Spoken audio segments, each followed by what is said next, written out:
Hello, everyone. Welcome to our episode number 3 of the Let's Do Things Different podcast. Today is Friday, January 3rd. I hope everyone had a great New Year's Eve, New Year's Day. Enjoy time with your families during the holidays, and you are ready to be awesome in 2025. Uh, it's gonna be the year, folks. It's gonna be the year in which we take off, in which Tech Forward actually makes a dent in our community, and I hope you join us for that. Today we're going to be talking about 4 different things, I think. Before I forget, new technology. I have moved up in the world. We are now using a HD 280 Pro uh, headphones by Sennheiser and a Logitech for Creators Yeti USB mic. I told you, I'm just going to tell you what technology I'm using. But on this episode, we're going to talk about very briefly about women in software development. We're going to talk about real estate software, MLSs, and how what our vision is with not just real estate software, but other nonprofits. And I'm just going to bring up Raspberry Pis and the NVIDIA Jetson Nano. So actually, you know what? So let's start with that. The Raspberry Pi and the NVIDIA Jetson Nano. They are two very small computers. They're built for you to do whatever you want with them. And as a matter of fact, there is a graduate from Palmyra, Missouri, Chet Bailey, who is down in Brazil using Raspberry Pis like crazy to help the locals with farming, creating noise. I think they're called noise finders. And I'm hope to have Chet on the podcast soon to talk about specifically that. It is an amazing little technology. It's been around for a while. And then associated with that is what I just learned about this one, the NVIDIA Jetson Nano. Both pretty much serve the same, can be used for the same purpose. But the reason why I'm bringing them up is because I think there's a lot that can be done for local businesses, especially those that just don't have the money, or that have a need for a particular application that requires a computer, something they can take on the field, etc. And the Raspberry Pi and the Jetson Nano intrigue me. I don't know enough about them to even write anything, although I am learning. I am going to learn. But I encourage you, if you're using a Raspberry Pi application right now, if you're using a Raspberry Pi or an NVIDIA Jetson Nano, get a hold of me. I'd love to hear what you're doing with them. And if you're helping a small town, even better. I'd love to hear what you're doing with those two things. And I'm going to reach out to people as to what they're doing. I'm intrigued. I'm absolutely really intrigued. So, and that's that. All right. So the next topic is, this came out of a conversation I was having with my beautiful wife, unrelated to this, but it was a discussion about men and women in regards to jobs and their expectations, etc. And it reminded me that in the years that I spent in information technology, specifically development, unless I'm wrong, and if anybody who knows me can please correct me, I only remember one person, one female, that worked in software development. So the question was, why? Now, the discussion can go down some really disturbing path, or I don't know if disturbing is the right word, but some very, very, the rabbit hole can be big. But part of the discussion is, part of the argument is, and this is articles on Medium and others, similar articles throughout. It states that the women's brain is not as successful or not as good as analytics as the man's brain. Now, listen, it does not mean that a woman is smarter than a man or a man is smarter than a woman. It is just as simple. Again, this is what they're stating, that a man's brain is more is more applicable to software development than a woman's is. I personally disagree with that. The woman, the young lady that I met and that I work with at Teradata was incredible, and she could do the same, if not more, as man. So my argument, and this is what I'm thinking about here now, is that this is a a man's world, and I don't mean in general, although some will say the same. But software development has always been associated with man.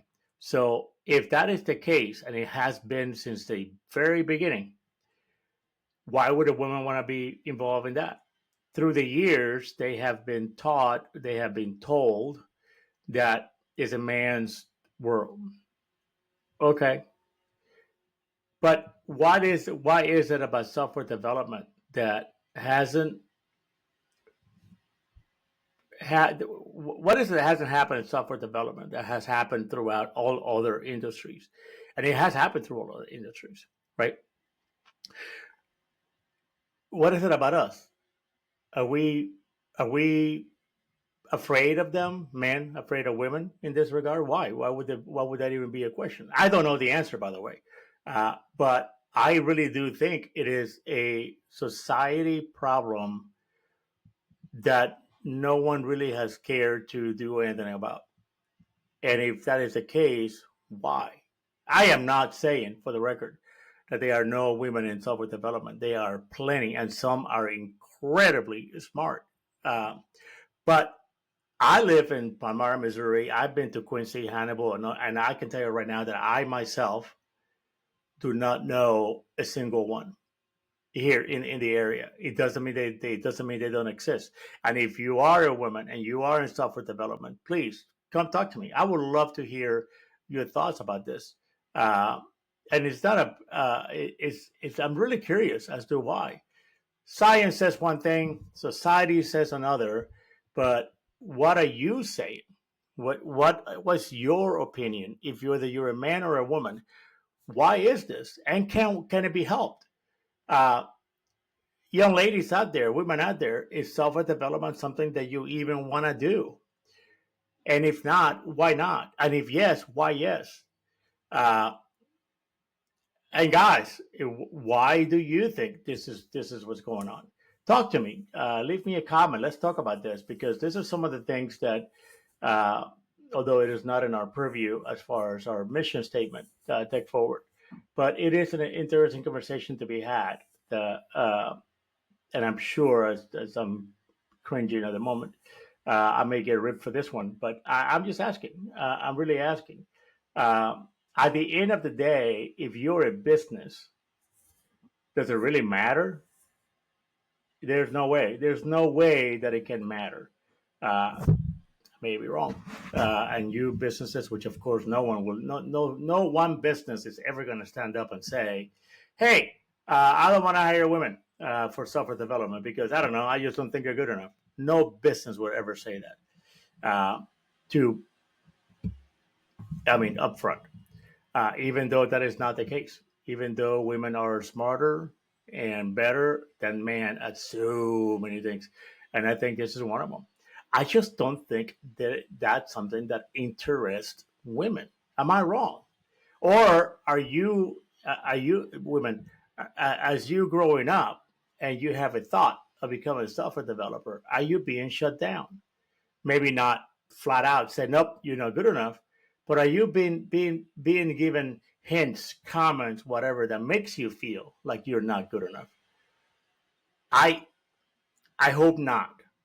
But in the society we live in, I can see why it does, why it may happen.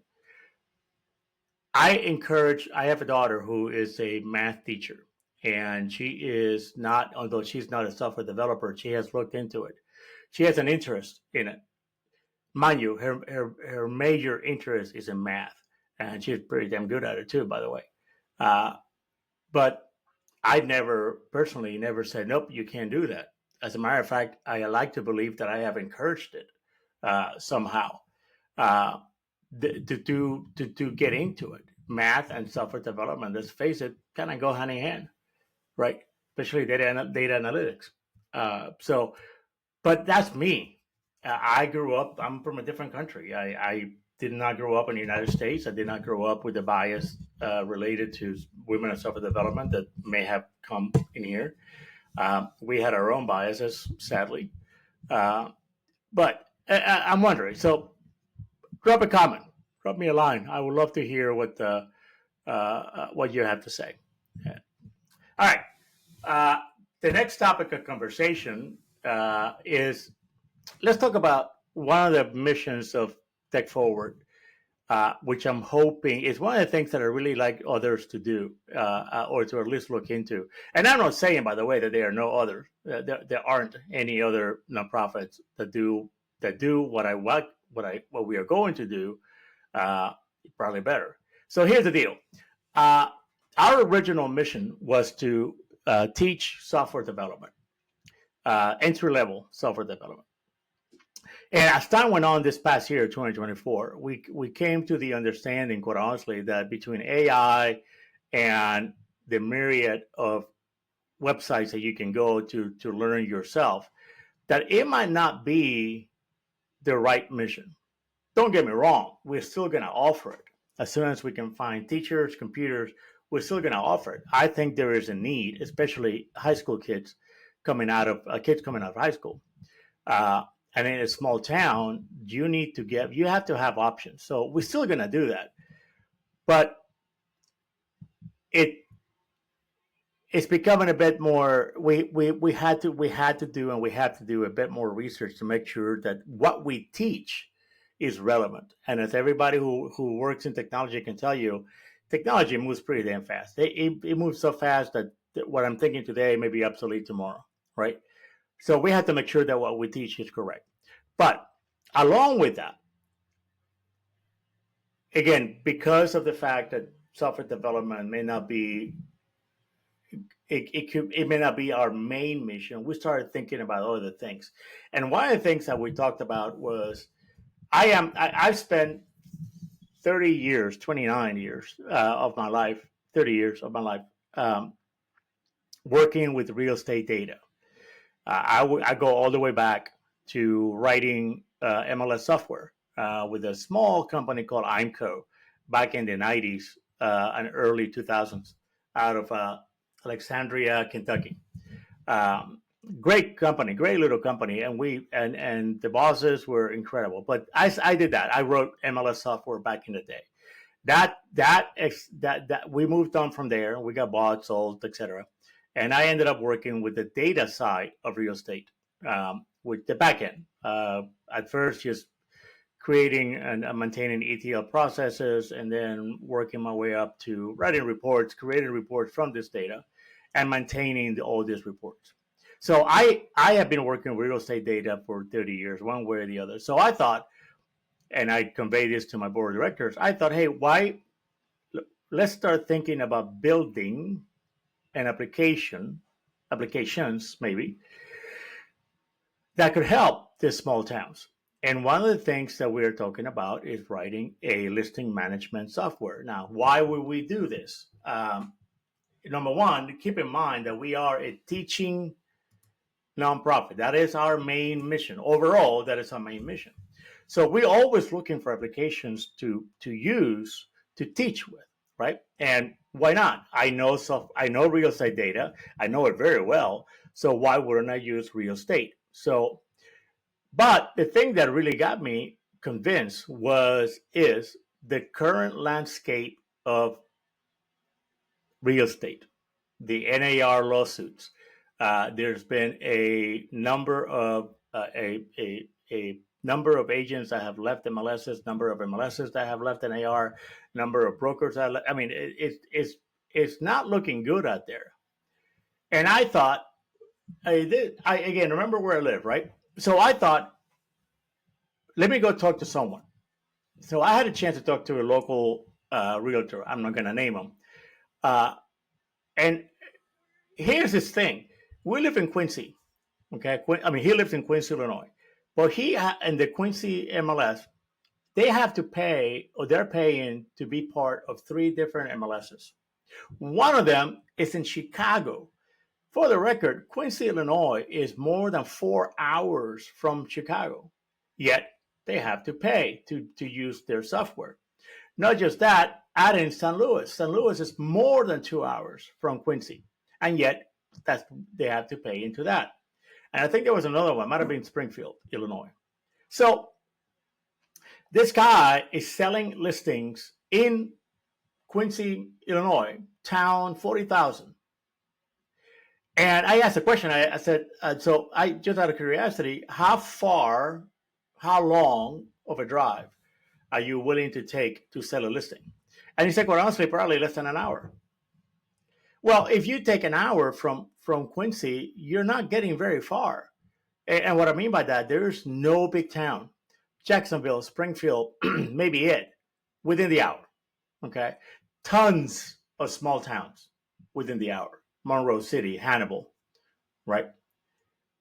So why are these people paying for an application which shares data with everybody from listings that are in Chicago, in Springfield, in St. Louis? Well, when they will never sell there. They'll never sell there. So I thought to myself, I asked the question, listen, so if I were to write a listing management, put in your listings, whatever the basic application is that would allow you to sell your listings locally and within a particular, section of the state, and charge you very little, if nothing. He was like, we'll jump on it. Talk to me when you're ready, because this is insane what we have to go through here. Okay, so I have been doing some research. I have been reading more about real estate that I care to. I thought those days were over, but am I wrong? And I'd love to hear from you people. I mean, listen, I know a lot of people in MLSs. I know a lot of individuals who work for, run, CEOs, CTOs, whatever, from MLSs across the country. But those MLSs, most of these MLSs are regionals that have basically gobbled up another MLS, right?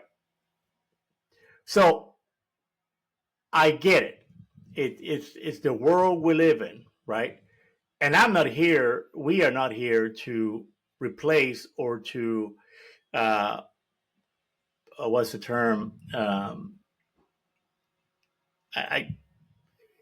Listen, all we're thinking about doing is how can we help the small town realtor keep a bit more of their money in their pocket, and in so doing, teach others how to write said application.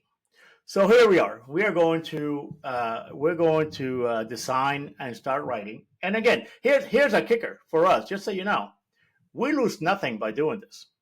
Because again, to us, this is a teaching entity. We teach. So if at the end of the day we write this application and the realtors don't want to use it, great, don't. We used it to teach our kids to teach our students how to write code, right? But if it works and if it's good enough for this realtors in towns of 5, 6, 7,000 that are more than an hour or two from any major city, why not? Why not give it away? Or at the very least, why not do it at a price that is incredibly cheap, and all we have to do is make sure that it does what it's supposed to do? That led to the conversation with some individuals about, so are there nonprofits out there, not for profit, but are there nonprofits out there that can build other applications and give them away? Now, the reason why I say nonprofits is because we have that. We're nonprofit. Our money comes from grants. Our money comes from donations. So at the end of the day, we don't really need. Most of us don't really need an income.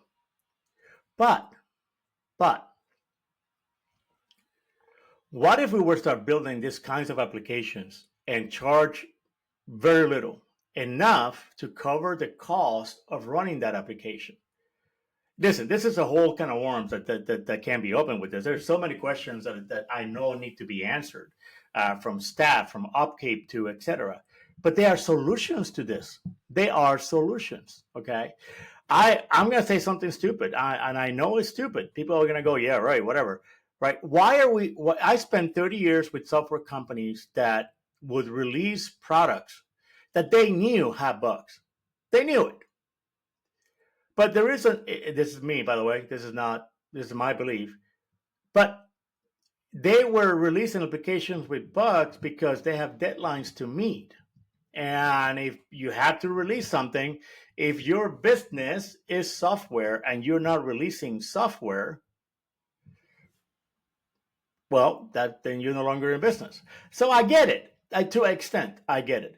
So my thinking is, as a nonprofit, if we get into that world, we cannot promise you that we're going to do a release every quarter. We may not have the staff to do that every month, whatever, right?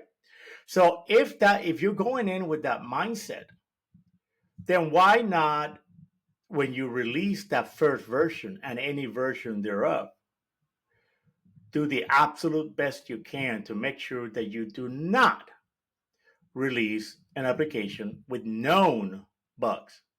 Bugs will happen. You will miss something. I don't know if any application is 100% bug free when it first goes out the door. But you do the very best you can to make sure that any known bugs are not included in your release. I think if we're able to think that way, and if we're able to do that, and I think nonprofit development companies should be able to do this because our expectations are low. We're giving it away, or very least very cheap. And there's another conversation we're gonna have here in a second. But why not? So it might be a year, and by the way, by the time we release this, maybe moot, but we're gonna do it anyway, right? There are other applications out there that I'm thinking to myself can be done in the same idea. And there's one that we're talking about doing here, which might be the first one we do because it may be faster. And it's something called a small town hub. But that's what we call that anyway. And it's just a simple thing. Yes, are there other applications out there already doing it?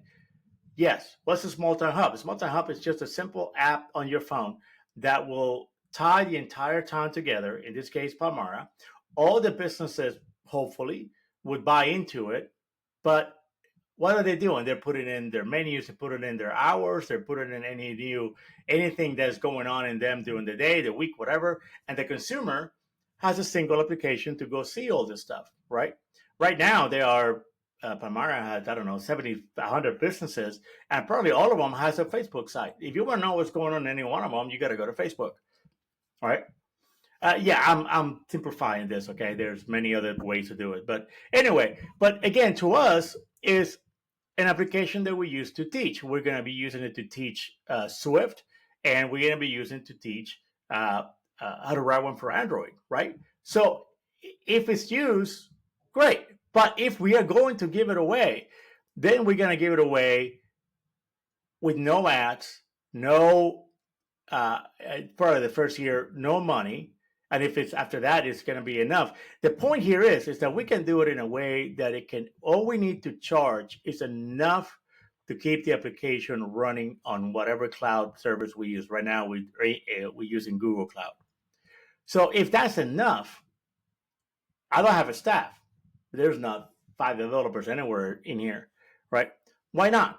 So again, this is how we're thinking, right? I made a commitment to my board of directors that hopefully in 2025, we being Tech Forward, we are going to be self-sufficient.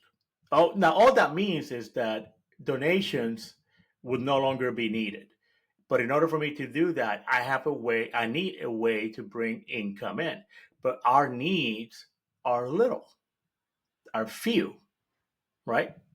We have a budget right now of $50,000. That's our budget for the year. $50,000. Quite honestly, it's probably less.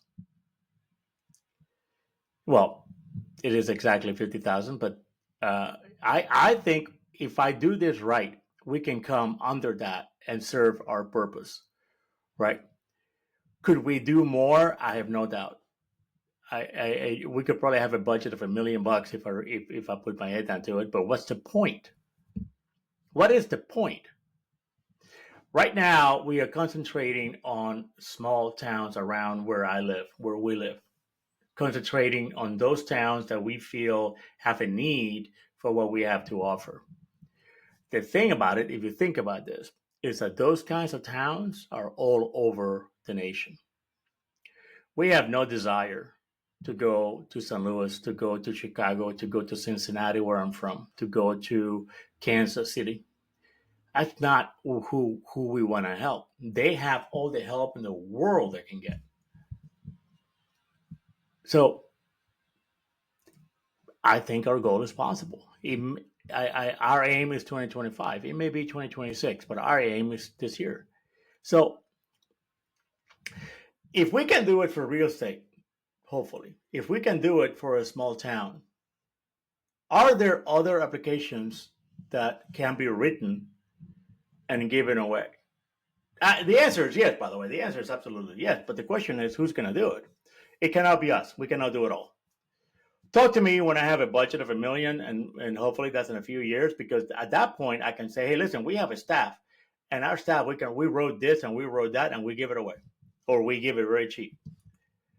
Our goal is to help you. Our goal is to help your business. Our goal is to help your small business in your small town. Okay? Even as a nonprofit, the applications that we have to use, donor sites, etc. Mind you, most of those are driven by, the fees are driven by credit card companies, okay? But example of it. Yeah, we could probably write one.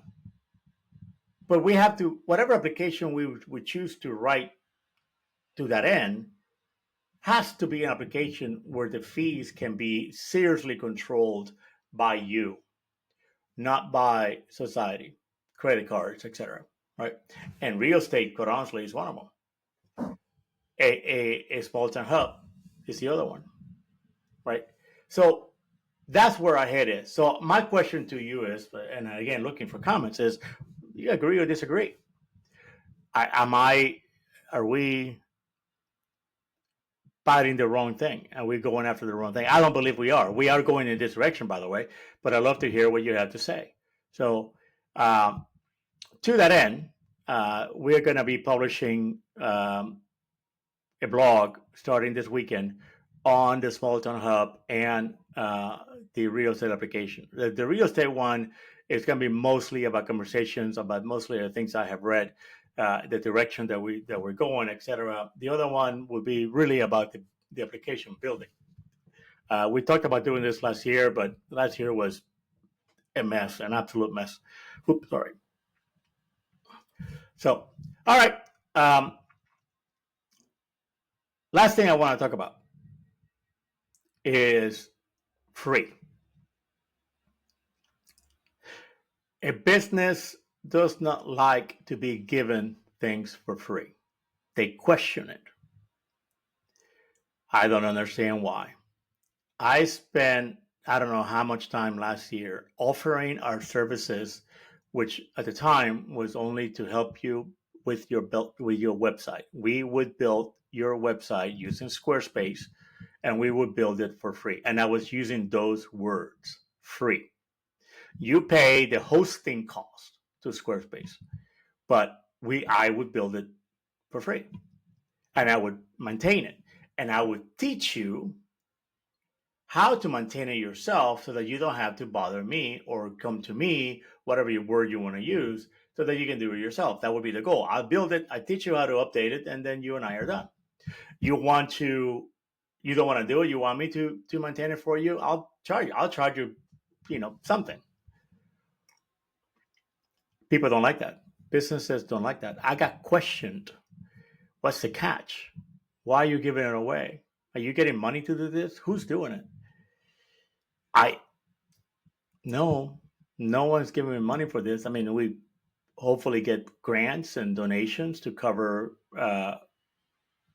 our day-to-day operation, but no, nobody's giving me money to build your site. is our mission. Our mission is to help you. I got turned down 5, 6, 7 times. They were hesitant. I don't understand it. So more conversations were had with other people, in which at the end of the day they basically said you cannot use the word free or cheap. Hey, how about if we donate our time to you? It's the same thing. Are we that, I don't know what the word is, that untrustworthy of the world, period, that you cannot accept something for free as a business? Because as an individual, oh my God, we want everything free. If it was up to us, give it to me for free and I'll take it. I don't know what it is. I don't care where it came from. As a business, oh, no, we can't do that. I don't get it, to be honest with you. But, neither here or there. But it affects us. It affects Tech Forward because we are here to help you, but you don't want our help. How do I battle that? How do I argue with that? The proof is in the pudding, right? And yes, I'll continue to look for businesses, nonprofits that will let us build their site. Heck, I have even offered to pay the hosting fees for 1 year. When you say that, by the way, you're more likely to get a yes than a no. I guess because they're getting something concrete in return, a hosting site. I don't know. So tell me what I'm doing wrong. Tell me why you won't accept my offer. I'm not a big fan of saying things differently just to get the same results. It is free. It is. Well, to be fair, depending on what it is, if it's getting too complicated, yeah, I may charge something. But for a basic 5, 6, 7 page website, I'll do it for free. Free. That is the word, free. I have people tell me that even just charge $25. If doesn't that sound wrong? What am I missing here? What am I missing? That you as a business rather pay something than take it for free. And this is experience, by the way. This is not just me blowing stuff out of my head. I'm actually dealing with this right now. People argue with me. I don't get it. All right, folks. We got carried away. Today is 30 minutes, 32 minutes. Wow. All right. So we hope next week to have our first guest, if not guest. Is that plural? Guestesses? Anyway, sorry about that. We hope to have our first guest next week. And every week after that. So again, from those of us at Tech Forward, I hope you enjoy our third episode of Let's Do Things Differently, shall we? And we will see you next week.